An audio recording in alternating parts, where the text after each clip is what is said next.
स्वागत है दोस्तों, आप सभी का एक बार फिर से ट्वेल्थ एग्जाम टारगेट में। दोस्तों आज हम फिर से हाजिर हैं अपने नए वीडियो को लेकर, जिसमें देखेंगे ट्वेल्थ का क्वेश्चन बैंक को, जिसमें आज हम भौतिक विज्ञान का क्वेश्चन बैंक और उसके आंसर को देखेंगे, जो आपके ट्वेल्थ परीक्षा यानी कक्षा 12वीं में जितने भी अभी क्वेश्चन बैंक का प्रश्न पूछा गया है उसको आज हम पार्ट 1 वीडियो लेकर आए हैं, जो आपके 2022 के एग्ज़ाम जो होगा उसके लिए काफ़ी महत्वपूर्ण होगा।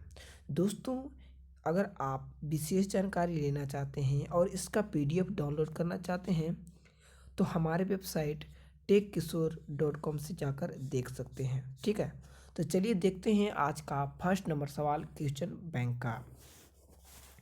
और ये रहा आज का बहुत ही इम्पोर्टेंट सवाल, वो भी क्वेश्चन बैंक का, और यह लाइट का सवाल है। प्रश्न नंबर 1 कह रहा है कि दो समतल दर्पण के बीच एक वस्तु को रखा गया है। यदि दर्पणों के बीच का कोण थीटा हो तो महत्तम प्रतिबिंब की संख्या क्या होगा। दोस्तों इसके लिए एक फार्मूला आता है, n बराबर 360 डिग्री बटा थीटा माइनस 1, और इसका कैलकुलेशन करेंगे तो 360 डिग्री बटा 60 माइनस 1 यानी 6 माइनस 1 बराबर 5, यानी सी ऑप्शन इसका बिल्कुल करेक्ट हो जाएगा। और दोस्तों यह सवाल आपके एग्जाम में पूछा हुआ सवाल है। चलिए देखते हैं अगला सवाल, सेकेंड नंबर। ये रहा, कार्य की प्रयोगशालाओं में बैक्टीरिया से मुक्त कराने का उपाय क्या किया जाता है। दोस्तों बैक्टीरिया को मुक्त कराने के लिए हमें क्या करना चाहिए प्रयोगशाला में, तो अल्ट्रावायलेट किरण को द्वारा किसका, तो बैक्टीरिया को मुक्त किया जाता है। किसके द्वारा, तो अल्ट्रावायलेट किरण के द्वारा, यानी 2 का ए ऑप्शन बिल्कुल सही हो जाएगा, अल्ट्रावायलेट किरण। आगे बढ़ते हैं नेक्स्ट सवाल 3 नंबर। कार्य कि चुंबकीय क्षेत्र बी तथा विद्युत क्षेत्र ई के अनुपात कितना है, तो बी बटा ई, तब मात्रक क्या होगा। दोस्तों आप चुंबकीय क्षेत्र का मात्रक क्या होता है, तो चुंबकीय क्षेत्र का मात्रक टेस्ला होता है। और अगर इसका मात्रक पूछा जाए किसमें, यह तो एसआई मात्रक हो गया टेस्ला, और अगर ऐसा पूछा जाए तो आपका सेकेंड मीटर इनवर्स होता है क्या, तो बी ऑप्शन बिल्कुल करेक्ट हो जाएगा। चलिए बढ़ते हैं अगला सवाल को और देखते हैं 4 नंबर सवाल। कह रहा है 4 नंबर सवाल कि निम्नलिखित में किससे महत्तम वेदन क्षमता होता है। दोस्तों सबसे महत्तम वेदन क्षमता किस में होता है, यानी अधिक वेदन क्षमता किसका होता है। तो इस सारा सवाल का आंसर कमेंट बॉक्स में जरूर बताएं कि सबसे अधिक वेदन क्षमता किसका होता है। ठीक है, बढ़ते हैं अगला सवाल 5 नंबर। 5 नंबर भी लाइट का सवाल है कि एक ग्लास अपर्तनांक म्यू की मोटाई टी के बराबर है तब क्या होगा। यह सवाल हम लाइट में भी आप लोग को बता चुके हैं। अगर आप लोग लाइट का वीडियो नहीं देखे हैं तो डिस्क्रिप्शन में लिंक मिल जाएगा, वहाँ से आप लोग देख सकते हैं। कह रहा है कि एक ग्लास अपर्तनांक म्यू यानी जो म्यू की मोटाई है वो टी के बराबर है तब क्या होगा, तो म्यू माइनस 1 इंटू टी किसमें, तो निर्वात में होता है, यानी 5 का ए ऑप्शन करेक्ट हो जाएगा। ठीक है, चलिए बढ़ते हैं अगला सवाल 6 नंबर। और 6 नंबर सवाल का आंसर आप सभी को कमेंट बॉक्स में जरूर बताना है। और दोस्तों अगर आप लोग विशेष जानकारी लेना चाहते हैं तो हमारे वेबसाइट techkishore.com पर जाकर देख सकते हैं। ठीक है, और इसका लेंस की शक्ति का एक और मात्रक होता है क्या, तो मीटर इनवर्स भी होता है। और इसका आंसर कमेंट बॉक्स में जरूर बताइए इसका मात्रक। चलिए बढ़ते अगला सवाल 7 नंबर। कार्य की दीर्घ दृष्टि दोषयुक्त व्यक्तियों को साफ साफ नहीं देख सकता। दोस्तों जो दूर दृष्टि से पीड़ित व्यक्ति होता है उसको कौन से वस्तु साफ साफ नहीं दिखाई देते हैं, तो इसका भी आंसर आप लोग को कमेंट बॉक्स में बताना है। ठीक है, और निकट दृष्टि में भी आप लोग को बताना है। इसी के साथ आगे बढ़ते हैं 8 नंबर सवाल। कार्य की सामान्य संयोजन में जो खगोलीय दूरी की लंबाई होती है वह क्या होती है। दोस्तों सामान्य संयोजन में जो खगोलीय दूरी की लंबाई होती है वह एफ प्लस एफ ई के बराबर होता है, यह एल बराबर होता है। अगर इसका मैग्निफिकेशन पूछ दिया जाए तो एम बराबर एफ ओ बटा एफ ई होता है। इसका आवर्धन क्षमता यह होता है और इसकी लंबाई यह होता है, जो आपके एग्जाम के लिए यानी 2022 के एग्जाम के लिए काफ़ी महत्वपूर्ण, और इसे बीबीआई भी लिख लीजिए। चलिए देखते हैं अगला सवाल 9 नंबर। कार्य की तापक्रम बढ़ने पर यदि प्रतिरोध घटता है तो वह है। दोस्तों, तापक्रम बढ़ने पर यदि रेजिस्टेंस का मान घट जाता है तब वह क्या कहलाता है?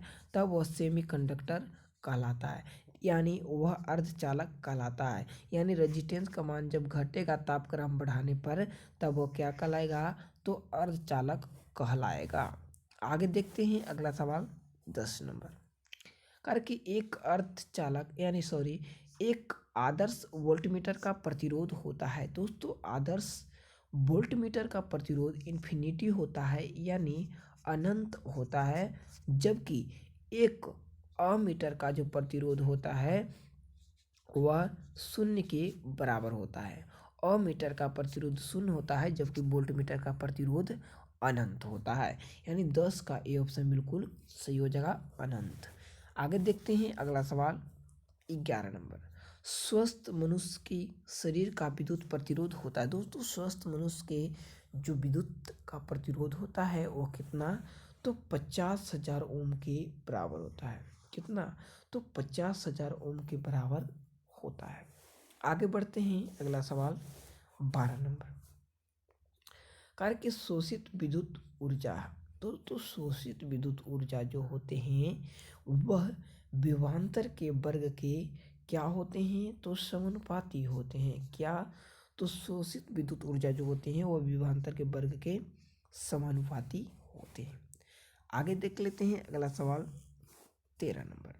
13 नंबर बढ़ने से पहले दोस्तों आप लोग से बस एक रिक्वेस्ट है कि अगर आप लोग 12th एग्जाम टारगेट में पहले बार आए तो चैनल को सब्सक्राइब कर लीजिए और बेल आइकन को भी प्रेस कर दीजिए, क्योंकि हमारा इसी प्रकार का वीडियो रोज मिलता रहेगा कि हीट स्टोन ब्रिज से मापा जाता है। दोस्तों, हीट स्टोन ब्रिज से क्या मापते हैं? तो उच्च प्रतिरोध को मापते हैं। किसको? तो उच्च प्रतिरोध को मापने में कौन होता है? तो हीट स्टोन ब्रिज को प्रयोग किया जाता है। आगे देख लेते हैं अगला सवाल 14 नंबर। कर के प्रतिरोध की बीमा। दोस्तों, सबसे पहले आप लोग को बताना है कि प्रतिरोध का एसआई यूनिट क्या होता है। कमेंट बॉक्स में जरूर बताएं कि प्रतिरोध का एसआई मात्रक क्या होता है, और इसका बीमा भी आप लोग को ही बताना है कि प्रतिरोध यानी रेजिस्टेंस की बीमा क्या होता है। इसे भी आप लोग कमेंट बॉक्स में अवश्य बताएं। ठीक है, आगे बढ़ते हैं 15 नंबर। कर किसी सेल का बीमा बल यानी इलेक्ट्रोमैग्नेटिक फोर्स मापा जा सकता है। दोस्तों, किसी भी सेल का जो इलेक्ट्रोमैग्नेटिक फोर्स मापा जाता है वह किससे? तो विभव मापी द्वारा मापा जाता है। यानी विभव मापी द्वारा हम इलेक्ट्रोमैग्नेटिक फोर्स को माप सकते हैं। ठीक है, आगे देख लेते हैं अगला सवाल 16 नंबर। विभव मापी बल यानी इलेक्ट्रोमैग्नेटिक फोर्स की बीमा क्या होता है? दोस्तों, कमेंट बॉक्स में इसका आंसर बताइए कि बीमा बल का जो बीमा होता है वह क्या होता है। तो इसका बीमा आप लोग को हम बता देना चाहते हैं कि एम एल के पावर 2 टी के पावर -2 और आई के पावर 0 होता है। यानी आपका यह बिल्कुल सही हो जाएगा, जो एम ए साफ साफ दिख रहा है। चलिए देखते हैं अगला सवाल 17 नंबर।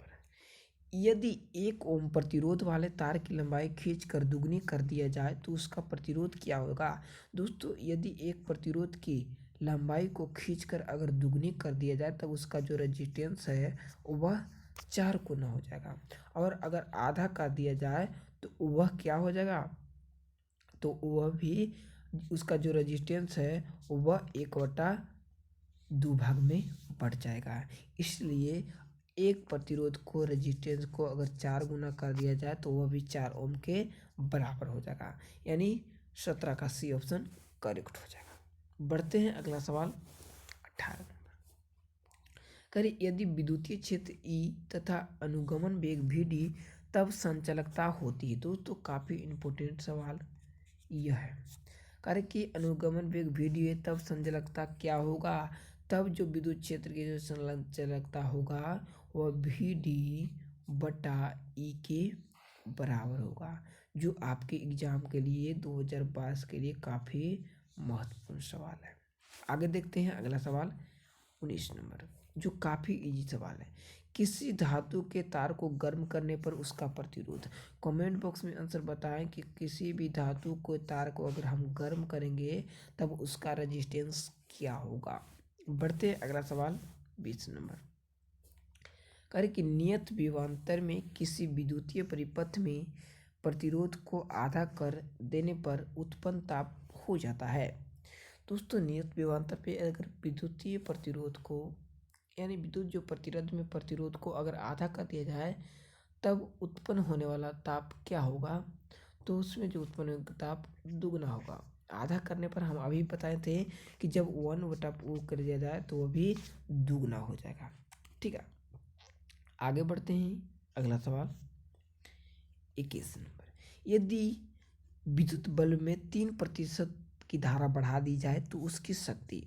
दोस्तों अगर पावर को 3% बढ़ा दिया जाए तब उसकी जो शक्ति होगा वो 6% बढ़ेगी। 3% बढ़ाएंगे तो 6% बढ़ेगी, यानी दुगना बढ़ता है, जो आप लोग को अभी तुरंत अगला सवाल में बताए हैं। आगे देखते हैं अगला सवाल 22 नंबर, एक तार की लंबाई की खींचकर दुगनी कर दिया जाए। इसका आंसर आप लोग को सभी को कमेंट बॉक्स में जरूर बताना। ऐसा सवाल हम आज 2 बार करा चुके हैं। ठीक है, बढ़ते हैं अगला सवाल 23 नंबर, ऋणावेश का प्रवाह होता है। दोस्तों ऋणावेश यानी निगेटिव आयन का प्रवाह किस से किस ओर होता है, तो इसका प्रवाह निम्न विभव से उच्च विभव की ओर होता है, यानी 23 का ये ऑप्शन करेक्ट हो जाएगा। बढ़ते हैं अगला सवाल 24 नंबर, ताप वैद्युत युग्म में प्रवाहित धारा को कहा जाता है। दोस्तों ताप वैद्युत युग्म में प्रवाहित धारा को क्या कहते हैं, तो सीबेक धारा कहते हैं, या इसे हम कह सकते हैं सीबेक प्रभाव, यानी 24 का ए ऑप्शन से हो जाएगा सीबेक धारा।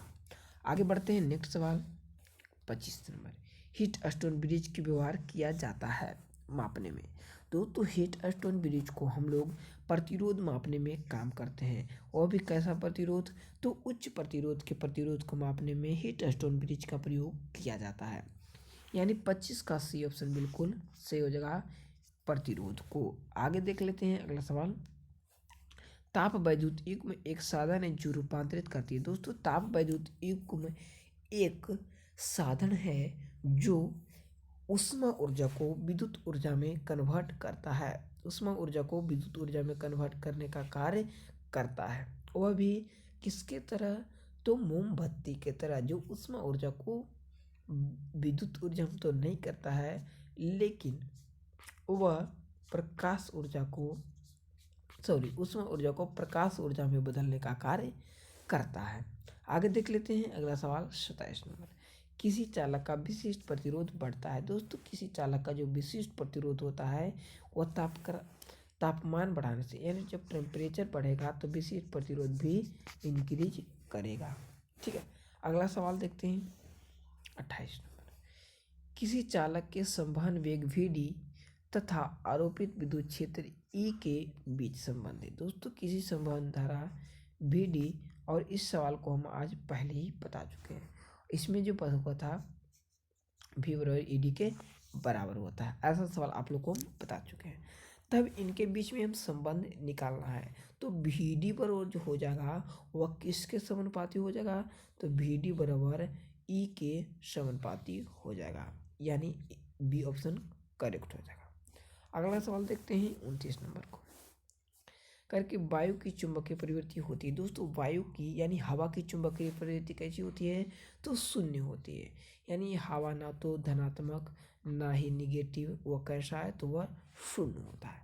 और आज का ये रहा अंतिम सवाल जो कि काफ़ी इम्पोर्टेंट सवाल है, वो भी किसके, तो चुंबक क्षेत्र से लिया गया है कि निम्नलिखित में से डाईमैग्नेटिक कौन है। दोस्तों निम्नलिखित में से डाईमैग्नेटिक कौन है, तो हीलियम। हीलियम जो है आपका वह डायमैग्नेटिक तत्व होते हैं। तो दोस्तों आज बस इतना ही, और मिलते हैं नेक्स्ट वीडियो क्वेश्चन बैंक को ही लेकर, जिसमें हम हिंदी का क्वेश्चन बैंक को देखेंगे। तो दोस्तों बने रहे मेरे साथ। अगर आप लोग 12th एग्जाम टारगेट को सब्सक्राइब नहीं किया तो चैनल को सब्सक्राइब करके जल्दी से जुड़ जाइए। मिलते रहेंगे इसी प्रकार के वीडियो पर डे।